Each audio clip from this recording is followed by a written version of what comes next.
भोले जी का भजन गा रही हूँ। शिव जी का अच्छा लगेगा तो शेयर कमेंट और सब्सक्राइब करिएगा। अगल बगल में चर्चा होला, अच्छा लागेला है, अच्छा लागेला। अगल बगल में चर्चा होला, अच्छा लागेला है, अच्छा लागेला। सासू देखिए तू चारा में काका लागेला, सासू देखिए तू चारा में काका लागेला, सासू देखिए तू चारा। फलवा लागेला है, फूलवा लागेला है, लागेला है, फूलवा लागेला। बहुआ देखिए चारा में कुछ ना लागेला, बहुओ देखिए चारा में कुछ ना लागेला, बहुओ देखिए चारा।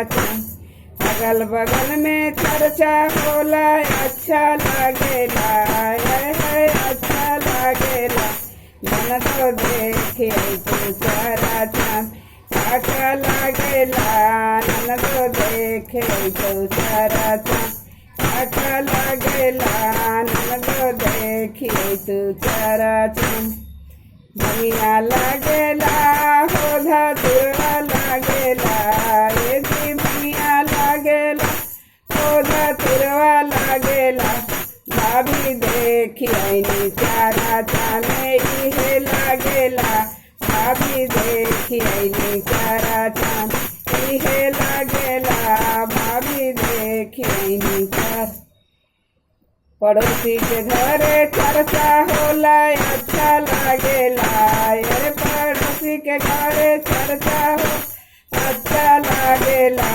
गोती देखे तू चारा में काका लागेला, गोती देखिए तू चारा में काका लागेला।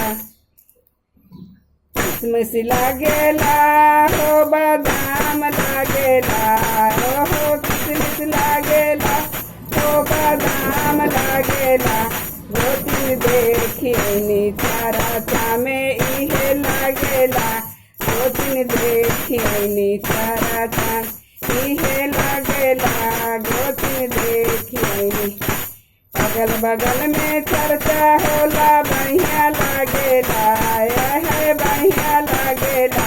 सासू देखिए तू चारा काका लागेला, सासू देखिए तू चारा काका लागेला, सासू देखिए तू चारा।